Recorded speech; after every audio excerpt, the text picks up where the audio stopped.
Welcome back to Friday Football Fever. As we do each week, every Friday, Doug Fernandes joins me in studio to kind of recap some of the big games.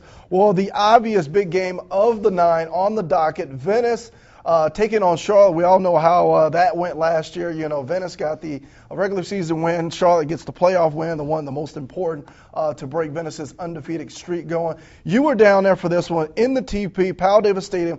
Give me a sense of the atmosphere. Let's go there first. Well, I always say that down in Venice, they really come out and support their team. I'd say there was probably 7,000 fans there.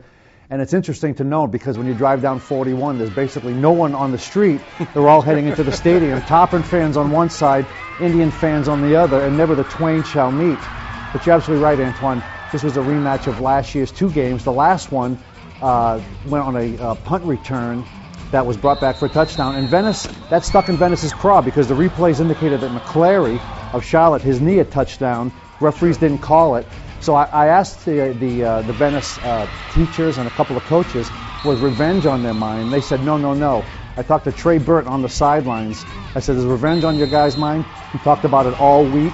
I said, how long did it take you to forget that game? He said 2 months, which carried into basketball season, obviously. But as you said by the stats earlier, not a typical Trey Burton game, but Charlotte almost came back and won this thing late.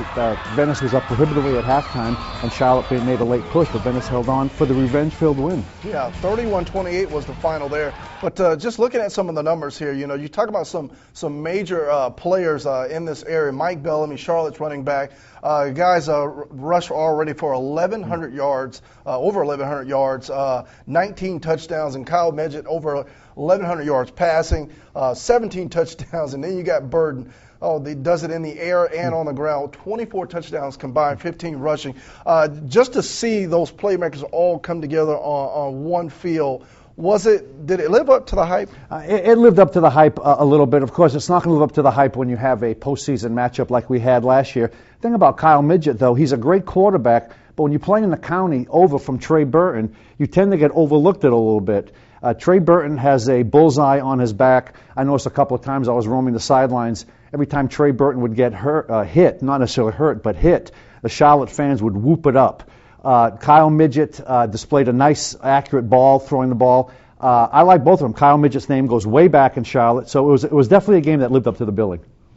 All right, he is Doug Fernandes, and we have now talked ourselves out of time. Well, that'll do it for this edition of Friday Football Fever. We've got more news and weather coming up after the break. We'll see you then.